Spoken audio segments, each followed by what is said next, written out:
Assalamualaikum warahmatullahi wabarakatuh. Salam Kongmania, salam satu hobi, salam seduluran, salam persaudaraan seluruh Nusantara, khususnya pecinta perkutut lokal alam. Para sedulurku dan para sahabatku dimanapun sedulurku dan para sahabatku berada, semoga para sahabat dan para sedulur diberikan kesehatan, diberikan kemudahan, dilancarkan dalam mencari rezeki, dijauhkan dari wabah penyakit, dan selalu dalam perlindungan Allah Subhanahu wa Ta'ala. Amin amin ya robbal alamin. Baik ya. Pada kesempatan kali ini lor ya, saya akan membagikan tips ataupun ilmu ya. Jadi ini tentang perkutut, yaitu perkutut sarang tanah ya. Ini saya akan jelaskan dan dulur-dulur nanti bisa membuktikan ya. Biar apa? Biar nanti dulur-dulur dan para sahabat itu kalau toh mencari perkutut sarang tanah, yaitu entah nanti di apa itu, di tempat teman ataupun di manapun lah, intinya kita mencari burung perkutut. Jadi keasliannya dan untuk pembuktiannya itu bagaimana, itu palsu atau asli ya. Bukannya di sini saya ingin mempergurui, tidak ya. Jadi saya itu cuman menjelaskan ya. Jadi nanti dulur-dulur dan para sahabat yaitu kan bisa nanti berpendapat nanti ditulis di kolom komentar kalau toh ada penjelasan dari kami yang sekiranya kok ada yang apa itu salah dalam penjelasan ya. Jadi tidak masalah, nanti ditulis di kolom komentar. Jadi begini lor ya, jadi perkutut sarang tanah itu emang habitatnya ataupun membuat sarangnya itu emang di tempat bagian bawah, yaitu bagian di tanah. Jadi biasanya kalau perkutut pada umumnya itu kan bersarang di atas, yaitu antara di pohon ya. Terus antara kadang perkutut waktu-waktu ini banyak yang bersarang di daerah pemukiman warga, yaitu di atas genteng, itu banyak sekali ya. Itu waktu-waktu ini ya. Tapi kalau zaman dulu kan bersarangnya nggak di tempat pemukiman, tidak. Jadi bersarangnya itu kan kalau zaman dulu ya, zaman orang tua yang sudah memelihara, zaman orang tua dulu ya, zaman nenek moyang dulu kan yang sudah memelihara pertama burung perkutut itu kan tahunnya itu sarangnya itu di daerah pepohonan ya. Tapi kalau sekarang itu banyak sekali yang bersarang di daerah pemukiman, di tempat tinggal yang warga, itu kadang di atas genteng ya, banyak sekali sekarang bersarang di mana tempat lah untuk burung perkutut. Tapi yang saya jelaskan ini yang keunikan burung ini emang sarangnya itu emang di bawah, jadi di tanah ya. Kadang kita kan kalau toh mencari perkutut sarang tanah itu kan kita taunya kan ya beli ataupun mahar di tempat teman ataupun sahabat ya. Wah, saya punya perkutut sarang tanah, kamu mau berani mahar berapa kan gitu.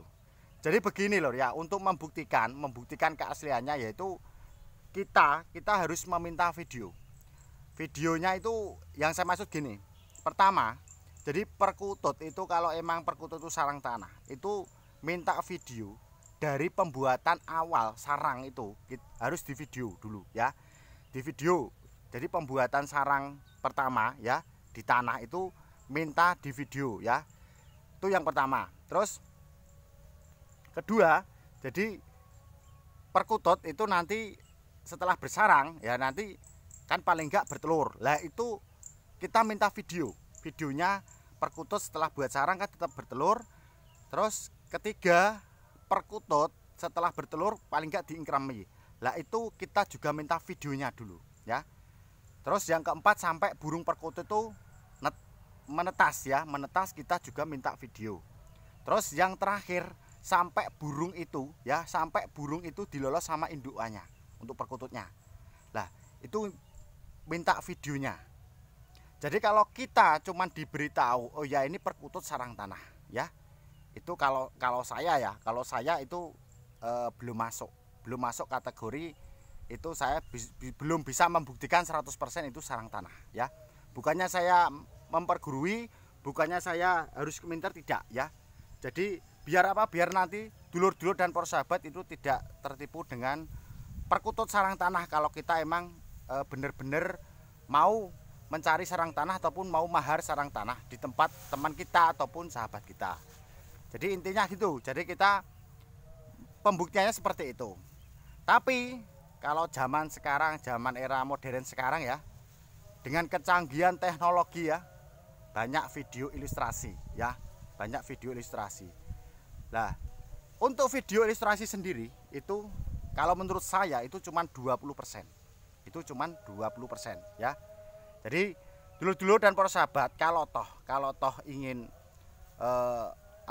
mendapatkan perkutut sarang tanah ataupun untuk membuktikan keasliannya ya, itu kita dapatkan sendiri ya, kita dapatkan sendiri. Yang saya maksud, kita mencoba untuk pergi di persawahan ataupun di perkebunan ataupun dimanapun tepatnya burung perkutut itu bersarang. Lah kita terus tahu perkutut itu bersarangnya di mana, terus di tanah, terus kita pantau, terus sampai bertelur, sampai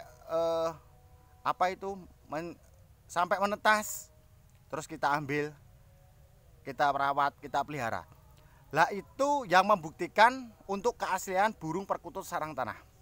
Jadi perkutut sarang tanah itu sebetulnya yang tahu itu orang pertama yang merawatnya. Jadi kalau toh ada yang memperjualkan burung perkutut sarang tanah ya, itu sebetulnya ya itu tadi saya kembalikan ke video ilustrasi ya.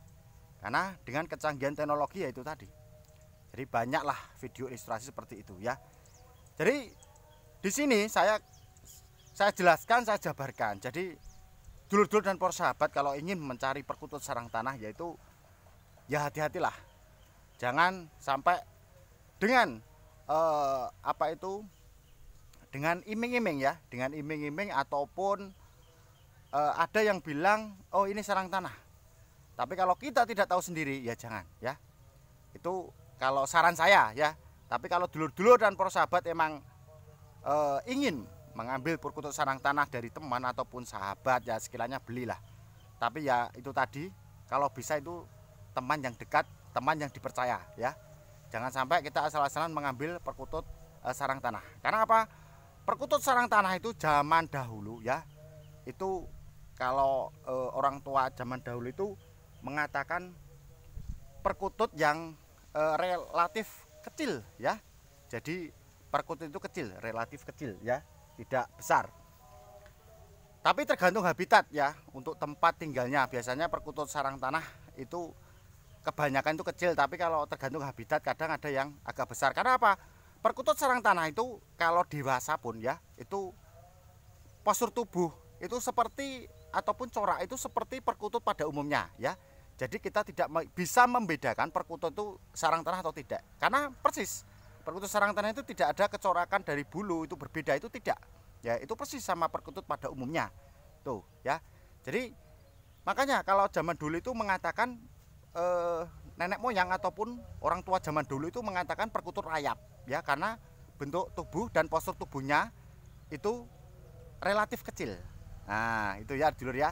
Jadi perkutut sarang tanah emang itu termasuk perkutut yang membawa sifat dingin. Karena apa kok saya berbicara tentang sifatnya dingin ya? Karena perkutut itu bersarang di tanah. Perkutut itu bersarang di tanah. Karena tanah sendiri itu menteralisir ya. Itu dari tanah itu nanti kalau ada energi yang negatif itu diteralisir sama yang namanya tanah itu tadi. Jadi menjadi dingin ya. Terus energi yang negatif itu menjadikan energi yang positif. Makanya perkutut sarang tanah itu ataupun perkutut rayap itu bersifat dingin ya.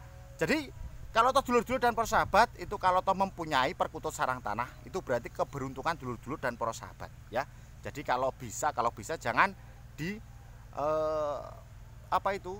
jual belikan, kalau bisa dirawat sendiri aja. Karena apa? Sifatnya dingin dan sangat unik sekali dan luar biasa kalau toh dulur-dulur dan para sahabat mempunyai ataupun merawat burung perkutut yang namanya sarang tanah ataupun burung perkutut rayap ya. Oke dulur ya. Jadi perkutut sarang tanah sudah saya jelaskan, sudah saya jabarkan ya. Kalau toh dulur-dulur mau ingin mencarinya ya kalau bisa itu cari sendirilah. Jangan sampai kita beli dimanapun tempatnya entah nanti apa itu dulur-dulur ingin minat ya, kalau bisa itu kita cari sendiri aja ya, kita menyaksikan sendiri aja ya, jangan sampai kita itu ditawari perkutut sarang tanah, ini perkutut sarang tanah kita beli ya, nanti kalau toh maharnya kemahalan ya kasihan ya, biar tidak ada apa itu biar tidak ketipu lah, intinya gitu aja ya. Jadi saya di sini tidak cuma mempergurui, saya cuma menjelaskan, saya cuma menjabarkan ya, biar nanti dulur-dulur dan persahabat bisa berhati-hati. Oke dulur ya, itu dulu kesempatan kali ini, semoga bermanfaat ya. Sebelum saya tutup, sebelum saya akhiri, saya mohon maaf untuk dulur-dulur dan para sahabat kalaupun ada kata-kata saya yang kurang berkenan untuk dulur-dulur dan para sahabat. Kenapa? Saya manusia biasa, tidak luput dari kesalahan. Kalaupun ada kelebihannya itu datangnya dari Allah Subhanahu wa taala. Raminten marok lopo, sekap semantan atur kulo. Akhirul kalam, wassalamualaikum warahmatullahi wabarakatuh. Salam sukses.